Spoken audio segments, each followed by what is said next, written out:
Hello learners, welcome back to our channel learn with Nandu. మనకు తెలుసు కదా, ఇంగ్లీష్ సెంటెన్స్ యొక్క స్ట్రక్చర్ ఏంటి? Subject plus verb plus object. Previous క్లాసెస్లో మనం సబ్జెక్ట్ గురించి తెలుసుకున్నాం, అలాగే ఆబ్జెక్ట్ గురించి తెలుసుకున్నాం. సబ్జెక్ట్లో మనకి ఏవేవి వస్తాయి?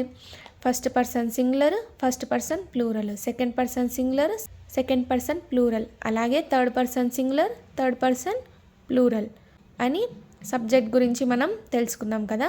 నెక్స్ట్ ఆబ్జెక్ట్ గురించి ఏం తెలుసుకున్నాం? ఆబ్జెక్ట్లో 2 టైప్స్ ఉంటాయి, ఆర్టికల్స్ అండ్ ప్రిపోజిషన్స్ ఉంటాయని తెలుసుకున్నాం. ఇప్పుడు వర్బ్ అనే పెద్ద టాపిక్ గురించి తెలుసుకోబోతున్నాం. సబ్జెక్ట్ ఆబ్జెక్ట్ ఒక ఎత్తు అయితే ఈ వర్బ్ అనేది ఇంకొక ఎత్తు. అర్థమైందా లర్నర్స్? సబ్జెక్టు ఆబ్జెక్టు ఒక ఎత్తు అయితే ఈ వర్బ్ అనేది ఇంకొక ఎత్తు. పై స్ట్రక్చర్లో మనం ఎస్ మరియు ఓ గురించి చూసాం. ఆబ్జెక్ట్ అంటే ఏమిటి? కర్మ. కర్మ అని తెలుగులో అంటారు, ఇంగ్లీష్లో ఆబ్జెక్ట్ అంటారు. ఈ ఆబ్జెక్ట్ అంటే మనకు వాక్యంలో ఏమిటి, ఎందుకు, ఎలా, ఎక్కడికి, ఎంత ఇలాంటి ప్రశ్నలకు సమాధానాలు తెలుపుతుంది ఈ ఆబ్జెక్ట్ అనేది. అర్థమైందా లర్నర్స్? ఒక సెంటెన్స్లో ఏమిటి, ఎందుకు, ఎలా, ఎక్కడికి, ఎంత, ఎక్కడికి వెళ్తున్నాం, ఎంత, ఎందుకు, ఏమిటి, ఎలా ఇలాంటి ప్రశ్నలు అన్నిటికీ సమాధానం 90% సమాధానాలని తెలుపుతుంది ఈ ఆబ్జెక్ట్ అనే కర్మ. ఇప్పుడు మనం వర్బ్కి సంబంధించిన అంటే వీకి సంబంధించినవి చూద్దాం, తెలుసుకుందాం. ఇప్పుడు వర్బ్ అనే క్రియ గురించి తెలుసుకోబోతున్నాం. ఇప్పుడు మనం నిజమైన ఇంగ్లీష్ సెంటెన్స్ స్ట్రక్చర్ను చూడబోతున్నాము. అతి ముఖ్యమైనది, జీవితాంతం గుర్తుంచుకోవాలి, జాగ్రత్తగా చూడండి. మనం ప్రీవియస్ క్లాస్లో ఏం తెలుసుకున్నాం? ఇంగ్లీష్ సెంటెన్స్ యొక్క ఫార్ములా ఏంటి? Subject plus verb plus object అని షార్ట్ ఫామ్లో తెలుసుకున్నాం. ఇప్పుడు అసలు సిసలైన ఇంగ్లీష్ సెంటెన్స్ యొక్క ఫార్ములా తెలుసుకోబోతున్నాం. అదేంటి అంటే సబ్జెక్ట్ ప్లస్ వర్బ్లోనే 2 టైప్స్ ఉన్నాయి, helping verbs plus main verbs plus object. అర్థమైందా లర్నర్స్? ఇది ఇంగ్లీష్ సెంటెన్స్ యొక్క రియల్ ఫార్ములా. షార్ట్ ఫామ్లో సబ్జెక్ట్ వర్బ్ ఆబ్జెక్ట్ అని నేర్చుకున్నాం. ఇప్పుడు ఇంకొంచెం క్లియర్గా ఇంగ్లీష్ సెంటెన్స్ యొక్క ఫార్ములా ఇది, ఖచ్చితంగా మీరు గుర్తు పెట్టుకోవాలి. Note: subject plus helping verb plus main verb plus object. ఇది మీరు గుర్తుంచుకోవాల్సిన అసలు సిసలైన ఇంగ్లీష్ సెంటెన్స్ యొక్క ఫార్ములా. నిద్రలో లేపి అడిగినా కూడా మీరు ఈ ఫార్ములాని ఖచ్చితంగా గుర్తుంచుకోవాలి. ఈ స్ట్రక్చర్ని మాత్రం మీరు మర్చిపోకూడదు. ఇదే ఫార్ములాలోనే మనం మాట్లాడాలి, అలాగే రాయాలి కూడా. ఏదైనా ఒక వాక్యం రాసేటప్పుడు కూడా ఇదే ఫార్మాట్లోనే ఉండాలి. మనం మాట్లాడేటప్పుడు కూడా ఈ ఫార్మాట్లోనే, ఇదే స్ట్రక్చర్లోనే మాట్లాడాలి. అలాంటప్పుడు మాత్రమే ఎదుటి వారికి మనం ఏం మాట్లాడుతున్నాం అనేది ఈజీగా అర్థమవుతుంది. వాళ్ళు మనకు రిప్లై కూడా సమాధానాలు చెప్తారు. అర్థమైందా learners? Subject plus verb plus object. ఈ సబ్జెక్ట్ ఆబ్జెక్ట్ గురించి చూసాం. ఇప్పుడు వర్బ్ గురించి చూస్తున్నాం. ఈ వర్బ్లో 2 టైప్స్ ఉన్నాయి, helping verbs plus main verbs. ఈ హెల్పింగ్ వర్బ్స్ని సహాయక క్రియలు అని అంటారు తెలుగులో. వర్బ్ అంటే మనం ఏ పనిని అయితే చేస్తామో దాన్నే వర్బ్ అంటారు, అంటే క్రియ అంటారు తెలుగులో. అర్థమైందా లర్నర్స్? మనం ఏదైతే పని చేస్తామో దానిని వర్బ్ అని అంటారు. వర్బ్లో మరి 2 టైప్స్ ఉన్నాయి, హెల్పింగ్ వర్బ్స్ సహాయక క్రియలు, అలాగే మెయిన్ వర్బ్స్ అనేవి ఉన్నాయి. ఈ వర్బ్ మనకు అతి ముఖ్యంగా 2 రకాలు, అవి helping verbs and main verbs. Helping verbs ఉన్నాయి, అలాగే మెయిన్ వర్బ్స్ కూడా ఉన్నాయి. ఈ హెల్పింగ్ వర్బ్స్ని ఆక్సిలరీ వర్బ్స్ అని కూడా అంటారు. ఇప్పుడు హెల్పింగ్ వర్బ్స్ గురించి చూద్దాం. Helping verbs or auxiliary verbs. Helping వర్బ్స్ని ఆక్సిలరీ వర్బ్స్ అని కూడా అంటారు. మరి ఇందులో 3 టైప్స్ ఉన్నాయి. ఈ హెల్పింగ్ వర్బ్స్లో కూడా మనకు 3 టైప్స్ ఉన్నాయి. Be forms, have forms, future forms. మనకి కాలాలు ఎన్ని విధాలుగా ఉన్నాయి? 3 రకాలుగా ఉన్నాయి. మొదటిది వర్తమానము, రెండవది భూతకాలము, మూడవది భవిష్యత్ కాలము. మొదటిది వర్తమాన కాలం అంటే ప్రెజెంట్ టెన్స్, రెండవది భూతకాలం అంటే పాస్ట్ టెన్స్ అంటారు ఇంగ్లీష్లో, మూడవది భవిష్యత్ కాలము, ఇంగ్లీష్లో వచ్చేసరికి అది ఫ్యూచర్ టెన్స్ అవుతుంది. బీ ఫార్మ్స్ని కూడా మనం ప్రెజెంట్ టెన్స్కి వాడాలా, పాస్ట్ టెన్స్కి వాడాలా, ఫ్యూచర్ టెన్స్కి వాడాలా, వేటికి ఏవి వాడాలి అనేది మళ్ళీ 3 రకాలుగా విభజించబడ్డాయి. ఈజ్, యామ్, ఆర్ ఇవి ప్రెజెంట్ టెన్స్కి ఉపయోగిస్తారు. వాజ్, వర్ అనేవి పాస్ట్ టెన్స్కి ఉపయోగిస్తారు. విల్ బీ అనేది ఓన్లీ ఫ్యూచర్ టెన్స్కి మాత్రమే ఉపయోగిస్తారు. అర్థమైందా లర్నర్స్? హెల్పింగ్ వర్బ్స్లో మరి మనకు 3 టైప్స్ ఉన్నాయి. Be forms, have forms, future forms. Present టెన్స్లో ఈజ్, యామ్, ఆర్ ఉన్నాయి. వజ్, వర్ అనేవి పాస్ట్ టెన్స్కి చెందినవి. విల్ బీ అనేది ఓన్లీ ఫ్యూచర్ టెన్స్కి మాత్రమే చెందినది. బీ ఫార్మ్స్లో present tense, past tense, future టెన్స్కి ఏవేవి వాడాలి అనేది ఇప్పుడు ఇంకొంచెం క్లియర్గా తెలుసుకోబోతున్నాం.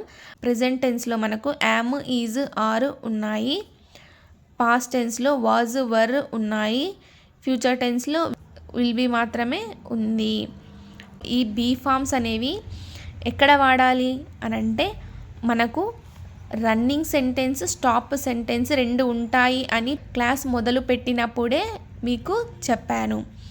రన్నింగ్ వాక్యాలకు మాత్రమే, రన్నింగ్ ప్రెజెంట్ టెన్స్కు మాత్రమే ఈ యామ్, ఈజ్, ఆర్ వాడతారు. యామ్, ఈజ్, ఆర్ ఎక్కడ వాడతారు? రన్నింగ్ ప్రెజెంట్ టెన్స్ అంటే R1కు మాత్రమే ఇవి వాడాలి. యామ్, ఈజ్, ఆర్ అనేవి R1 వాక్యాలకు మాత్రమే వాడాలి. ఈ పాస్ట్ టెన్స్లో ఏవి వాడాలి అని అంటే వాజ్, వర్ రన్నింగ్ పాస్ట్ టెన్స్కు మాత్రమే ఈ వాజ్, వర్ అనేవి వాడాలి. విల్ బీ అనేది రన్నింగ్ ఫ్యూచర్ టెన్స్ అంటే R3కు మాత్రమే ఈ విల్ బీ అనేది వాడాలి. అర్థమైందా లర్నర్స్? యామ్, ఈజ్, ఆర్ అనేది R1 వాక్యాలకు వాడాలి. వాజ్, వర్ అనేవి R2 వాక్యాలకు వాడాలి. విల్ బీ అనేది R3 వాక్యాలకు వాడాలి. ఇప్పుడు ప్రెజెంట్ టెన్స్కు సంబంధించిన యామ్, ఈజ్, ఆర్ గురించి చూద్దాం. ప్రెజెంట్ టెన్స్కు సంబంధించిన ఈ యామ్, ఈజ్, ఆర్ గురించి R1 వాక్యాలకు ఎలా రాస్తారు అనేది చూద్దాం. మొదటగా యామ్ అనే హెల్పింగ్ వర్బ్ గురించి చూద్దాం. యామ్కు తెలుగు అర్థం ఉన్నాను. ఫర్ ఎగ్జాంపుల్, నేను స్కూలులో ఉన్నాను. నేను అనేది సబ్జెక్ట్ అవుతుంది, స్కూలులో అనేది ఆబ్జెక్ట్ అవుతుంది, ఉన్నాను అనేది హెల్పింగ్ వర్బ్ అవుతుంది. తెలుగులో ఏ స్ట్రక్చర్లో ఉంటుంది? సబ్జెక్టు ప్లస్ ఆబ్జెక్ట్ ప్లస్ వర్బ్గా ఉంటుంది. అదే ఇంగ్లీష్లో వచ్చేసరికి మనకు సబ్జెక్ట్ ప్లస్ వర్బ్ ప్లస్ ఆబ్జెక్ట్గా మారుతుంది. అంటే ఇది షార్ట్ ఫాము. ఇందులో మరి డీప్గా మనకు ఇంగ్లీష్ సెంటెన్స్ ఫార్ములా ఏమవుతుంది? Subject plus helping verb plus main verb plus object అవుతుంది. ఈ ఫార్మాట్లోనే మనము ఇంగ్లీష్ సెంటెన్స్ రాయాలి, గుర్తుంచుకోండి. నేను స్కూలులో ఉన్నాను. నేను అనేది ఇంగ్లీష్లో ఐ అవుతుంది. సబ్జెక్ట్ స్కూలులో అంటే ఇన్ ద స్కూల్ అవుతుంది. ఉన్నాను ఇంగ్లీష్లో ఏమంటారు అని అంటే యామ్ అవుతుంది. ఈ ఫార్మాట్లో రాయాలి కదా, రాద్దాం. సబ్జెక్ట్ అంటే ఏమిటి? ఐ. సబ్జెక్ట్ అంటే ఏమిటి? I. Next helping verb. Helping verb అంటే ఏమిటి? యామ్. యామ్ అనేది సెకండ్ పొజిషన్లో వస్తుంది, యామ్. ప్లస్ ఇక్కడ మెయిన్ వర్బ్ లేదు కాబట్టి రాయట్లేదు. Plus object. ఆబ్జెక్ట్ అంటే ఏమిటి? In the school. In the school. I am in the school. Subject plus verb plus ఆబ్జెక్ట్గా మారుతుంది ఇంగ్లీష్లో వచ్చేసరికి. తెలుగులో మనకు సబ్జెక్ట్, ఆబ్జెక్ట్, వర్బ్గా ఉన్నవి ఇంగ్లీష్లో వచ్చేసరికి subject plus helping verb plus main verb plus ఆబ్జెక్ట్గా మారుతుంది, గుర్తుంచుకోవాలి. ఇంగ్లీష్ సెంటెన్స్ యొక్క ఫార్ములా ఏమిటి? Subject plus helping verb plus main verb plus object. ఇది మాత్రం మీరు ఖచ్చితంగా గుర్తుపెట్టుకోవాల్సిన విషయం. ఇలా యామ్ అనే హెల్పింగ్ వర్బ్ ఐకు మాత్రమే వాడాలి, అంటే ఫస్ట్ పర్సన్ సింగులర్కి మాత్రమే వాడాలన్నమాట. ఈ ఐ అనే ఫస్ట్ పర్సన్ సింగులర్కు యామ్ అనే హెల్పింగ్ వర్బ్ మాత్రమే వాడాలి. ఐ యామ్, ఐకు యామ్ అనే హెల్పింగ్ వర్బ్ మాత్రమే వాడాలి, ఇంకా దేనికి వాడకూడదు. ఫస్ట్ పర్సన్ సింగులర్ అంటే ఏమిటి? ఐ. ఈ ఐకు యామ్ అనే హెల్పింగ్ వర్బ్ మాత్రమే వాడాలి, గుర్తుంచుకోండి. నేను ఉన్నాను, నేను ఇంగ్లీష్లో ఏమంటారు? ఐ. ఉన్నాను అంటే యామ్. నేను అనేది సబ్జెక్ట్ అవుతుంది, ఉన్నాను అనేది హెల్పింగ్ వర్బ్ అవుతుంది. నేను ఉన్నాను, ఐ యామ్. ఈ ఫార్మాట్లోనే ఉంది కదా, subject plus helping verb yam, ఇదే ఫార్మాట్లోనే ఉంది. సో ఐ యామ్ అవుతుంది. అతి ముఖ్యమైన విషయం, జాగ్రత్తగా వినండి. ఈ ప్రెజెంట్ టెన్స్ బీ ఫార్మ్స్ అంటే యామ్, ఈజ్, ఆర్ ఇవి R1 వాక్యాలు రాయడానికి లేదా మాట్లాడటానికి ఉపయోగిస్తారు. అర్థమైందా లెర్నర్స్? రన్నింగ్ ప్రెజెంట్ టెన్స్కు మాత్రమే యామ్, ఈజ్, ఆర్ అనే హెల్పింగ్ వర్బ్స్ మాత్రమే వాడాలి. R1 వాక్యాలకు మాత్రమే ఈ ప్రెజెంట్ టెన్స్ హెల్పింగ్ వర్బ్స్ని మాత్రమే రాయాలి, మాట్లాడాలి. ప్రెజెంట్ టెన్స్లో మనకు బీ ఫార్మ్స్లో ఏవి? Is, am, are. R1 సెంటెన్సెస్కు మాత్రమే ఇవి వాడాలి. అంటే ప్రెజెంట్ రన్నింగ్ వాక్యాలకు ఈ యామ్, ఈజ్, ఆర్ వాడతారు. R1 వాక్యాలకు మాత్రమే ఈ యామ్, ఈజ్, ఆర్ వాడతారు. ఇప్పుడు మనం యామ్ను ఎలా వాడాలి అని అంటే, యామ్కు తెలుగు అర్థం ఉన్నాను. యామ్ను ఫస్ట్ పర్సన్ సింగులర్ అంటే ఐకు మాత్రమే ఉపయోగించాలి, ఎప్పుడైనా ఎక్కడైనాను. ఐకు మాత్రమే, ఫస్ట్ పర్సన్ సింగులర్ అంటే ఐ కదా, ఈ ఐకు మాత్రమే యామ్ అనే హెల్పింగ్ వర్బ్ వాడాలి, ఐకు మాత్రమే వాడాలి, గుర్తుంచుకోండి. R1 వాక్యాలు రాయబడతాయి. R1 అంటే ఏమిటి? రన్నింగ్ ప్రెజెంట్ టెన్స్కు మాత్రమే ఈ యామ్ అనే హెల్పింగ్ వర్బ్ను వాడాలి, గుర్తుంచుకోండి. ఇప్పుడు కొన్ని ఉదాహరణలు చూద్దాం. నేను ఇంగ్లీషు మాట్లాడుతున్నాను. నేను సబ్జెక్ట్ అవుతుంది, ఇంగ్లీష్ లాంగ్వేజ్ అవుతుంది ఆబ్జెక్ట్, మాట్లాడుతున్నాను అనేది వర్బ్ అవుతుంది. తెలుగులో ఏ ఫార్మాట్లో ఉంటుంది? సబ్జెక్ట్ ప్లస్ ఆబ్జెక్ట్ ప్లస్ వర్బ్గా ఉంటుంది. ఇదే సెంటెన్స్ను ఇంగ్లీష్లోకి రాయాలంటే ఏ ఫార్మాట్ యూజ్ చేయాలి? Subject plus helping verb plus main verb plus object అనే ఈ ఫార్ములాను యూజ్ చేయాలి. నేనును ఇంగ్లీష్లో ఏమంటారు? ఐ. ఇంగ్లీష్లో ఏమంటారు? ఇంగ్లీష్. మాట్లాడుతున్నాను అనేదాన్ని ఏమంటారు? స్పీకింగ్. ఇప్పుడు ఈ ఇంగ్లీష్ సెంటెన్స్ ఫార్ములాని యూజ్ చేసి ఈ వర్డ్స్ని ఒక క్రమంలో పెడదాం. సబ్జెక్ట్ అంటే ఏమిటి? ఐ ప్లస్ హెల్పింగ్ వర్బ్ ఏమిటి? ఇక్కడ ఏది యూజ్ చేయాలి? యామ్. ఐకు యామ్ మాత్రమే యూజ్ చేయాలి. ప్లస్ మెయిన్ వర్బ్ ఏమిటి? ఇక్కడ మాట్లాడుతున్నాను అనేది ఇక్కడ మెయిన్ వర్బ్ అవుతుంది, స్పీకింగ్. ప్లస్ ఆబ్జెక్ట్ ఏమిటి? English. I am speaking English.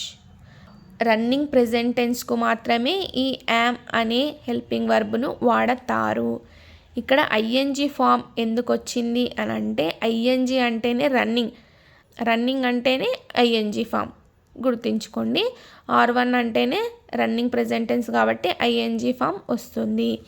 ఇక్కడ ఐఎన్జీ ఎందుకు వస్తాయి అంటే, మనం రాస్తున్నది R1 సెంటెన్స్ కాబట్టి, అంటే దాని అర్థం రన్నింగ్ ప్రెజెంట్ టెన్స్ వాక్యము, పరిగెడుతున్నది, అందుకని ఐఎన్జీ వస్తుంది.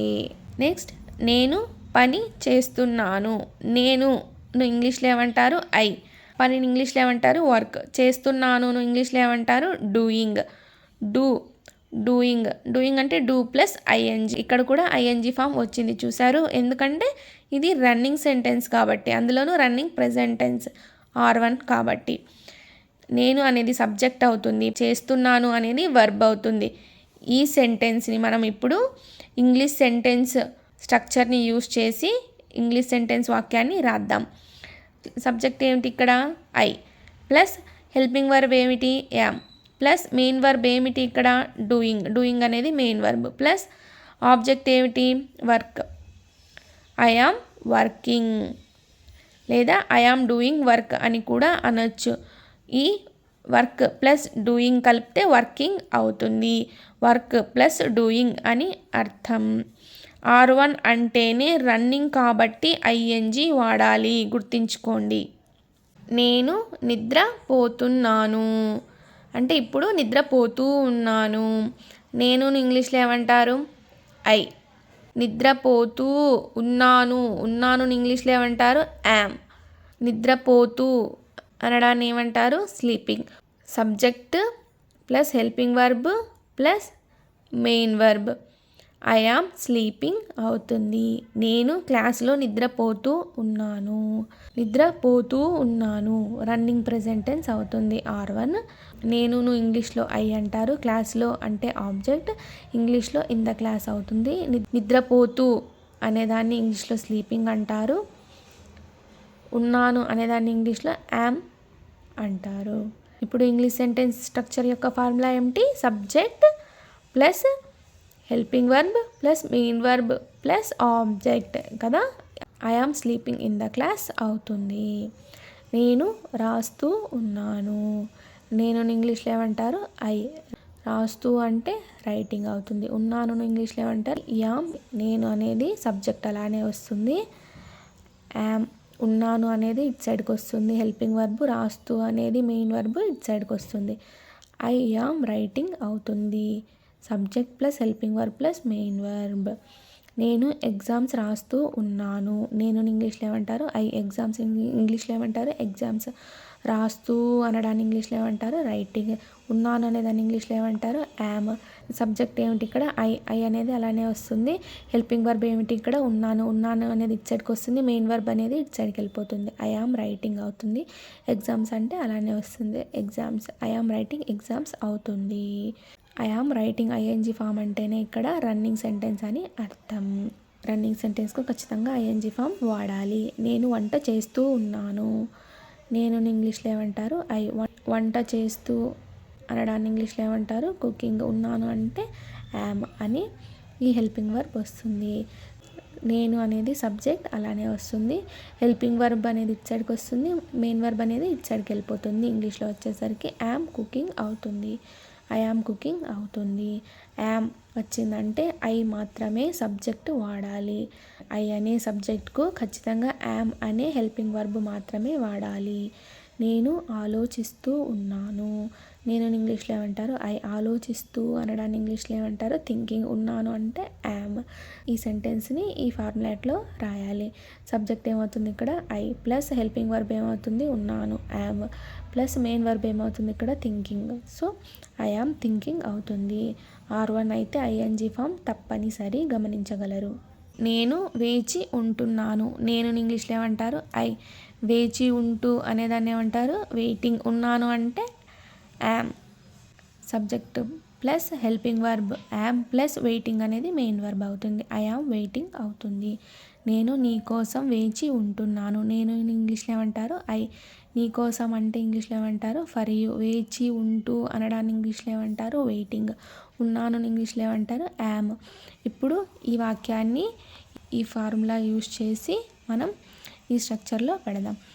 సబ్జెక్ట్ ఏమిటి ఇక్కడ ఐ ప్లస్ ఉన్నాను అనేది హెల్పింగ్ వర్బ్ అవుతుంది యామ్. మెయిన్ వర్బ్ ఏమిటి ఇక్కడ వేచి ఉంటూ కదా వెయిటింగ్. ప్లస్ ఆబ్జెక్ట్ ఏమిటి ఇక్కడ for you. I am waiting for you అవుతుంది ఇంగ్లీష్లో వచ్చేసరికి. నేను పరిగెడుతూ ఉన్నాను కదా రన్నింగ్ సెంటెన్స్ అవుతుంది. ఉన్నాను అంటే యామ్.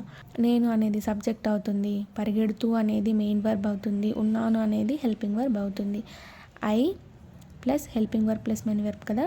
ఈ హెల్పింగ్ వర్బ్ అనేది ఇటు సైడ్కి వస్తుంది. మెయిన్ వర్బ్ అనేది ఇటు సైడ్కి వెళ్ళిపోతుంది. ఐ యామ్ రన్నింగ్ అవుతుంది. నేను గెలవడానికి పరిగెడుతున్నాను. నేను ఇంగ్లీష్లో ఏమంటారు ఐ. గెలవడానికి అంటే ఇంగ్లీష్లో ఏమంటారు టు విన్. పరిగెడుతూ ప్లస్ ఉన్నాను అని అర్థం కదా. పరిగెడుతూ దాన్ని ఇంగ్లీష్లో ఏమంటారు? రన్నింగ్. ఉన్నాను అంటే యామ్ అనే హెల్పింగ్ వర్బ్ వస్తుంది. ఈ తెలుగు వాక్యాన్ని ఈ ఇంగ్లీష్ సెంటెన్స్ ఫార్ములాని యూస్ చేసి ఈ పద్ధతిలో రాద్దాం. ఐ అంటే సబ్జెక్ట్ ప్లస్ హెల్పింగ్ వర్బ్ అంటే యామ్ ప్లస్ రన్నింగ్ అంటే మెయిన్ వర్బ్ ప్లస్ ఆబ్జెక్ట్ అంటే to win. I am running to win అవుతుంది. నేను వీడియోలు చూస్తూ ఉన్నాను. నేను అంటే ఐ, వీడియోలు అంటే ఇంగ్లీష్లో వీడియోస్ అవుతుంది. చూస్తూ ఉన్నాను, చూస్తూ అంటే వాచింగ్, ఉన్నాను అంటే యామ్ అనే హెల్పింగ్ వర్బ్ వస్తుంది. ఈ ఫార్ములా యూస్ చేసి ఈ వాక్యాన్ని ట్రాన్స్లేట్ చేద్దాం. సబ్జెక్ట్ ఏమిటి? ఐ ప్లస్ హెల్పింగ్ వర్బ్ ఏమిటి? ఇక్కడ యామ్ ప్లస్ మెయిన్ వర్బ్ ఏమిటి? ఇక్కడ వాచింగ్ ప్లస్ ఆబ్జెక్ట్ ఏమిటి? వీడియోస్ అవుతుంది. ఐ యామ్ వాచింగ్ వీడియోస్ అవుతుంది. నేను ఇప్పుడు ఇంగ్లీష్ క్లాసులు వీడియోలు చూస్తున్నాను. నేను ఇంగ్లీష్లో ఏమంటారు? ఐ. ఇప్పుడు ఇంగ్లీష్లో ఏమంటారు? నౌ. ఇంగ్లీష్లో ఏమంటారు? ఇంగ్లీష్ క్లాసులు ఇంగ్లీష్లో ఏమంటారు? క్లాసెస్. వీడియోలు ఇంగ్లీష్లో ఏమంటారు? వీడియోస్. చూస్తూ ఇంగ్లీష్లో ఏమంటారు? వాచింగ్. ఉన్నాను ఇంగ్లీష్లో ఏమంటారు? యామ్ కదా. ఇప్పుడు ఈ తెలుగు వాక్యాన్ని ఇంగ్లీష్లోకి ఈ ఫార్ములా యూస్ చేసి రాద్దాం.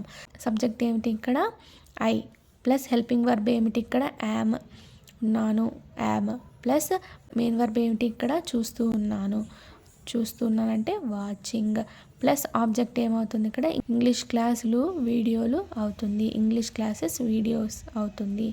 ఈ నౌ అనేది ఫ్రంట్ సైడ్ అయినా పెట్టుకోవచ్చు లేదా బ్యాక్ సైడ్ వీడియో చివరైనా పెట్టుకోవచ్చు. Now I am watching English classes videos అని అయినా చెప్పచ్చు, లేదా I am watching English classes videos now అని అయినా చెప్పచ్చు. ఇలా మీకు ఇష్టం ఉంటే టైంని వాడుకోవచ్చు, లేదంటే లేదు. ఈ నౌ అనేది టైం కదా. ఈ టైం అనేది ఇప్పుడు అనేది మీరు ఇష్టం ఉంటే యూస్ చేయొచ్చు, లేదు అంటే లేదు. ఎందుకంటే R1 అంటేనే ఇప్పుడు ప్రెజెంట్ రన్నింగ్ ప్రెజెంట్ టెన్స్లో జరుగుతోంది అని అర్థాన్ని ఇస్తుంది కాబట్టి. అర్థమైందా లెర్నర్స్? ఈ క్లాస్లో మనం ఏం నేర్చుకున్నాం అనంటే ఇంగ్లీష్ సెంటెన్స్ యొక్క మెయిన్ ఫార్ములా నేర్చుకున్నాం. వర్బ్లో 2 టైప్స్ ఉన్నాయి, helping verbs plus main verbs. Helping వర్బ్స్ని ఏమంటారు? ఆక్సిలరీ వర్బ్స్ అని కూడా అంటారు. మళ్ళీ ఇందులో 3 టైప్స్ ఉన్నాయి, be forms, have forms, future forms. Present టెన్స్కు ఏం వాడాలి, ఫ్యూచర్ టెన్స్కి ఏం వాడాలి, పాస్ట్ టెన్స్కి ఏం వాడాలి అనేది ఇంకా ముందు క్లాసెస్లో మనం నేర్చుకుంటాం. బీ ఫార్మ్స్ గురించి నేర్చుకుంటున్నాం.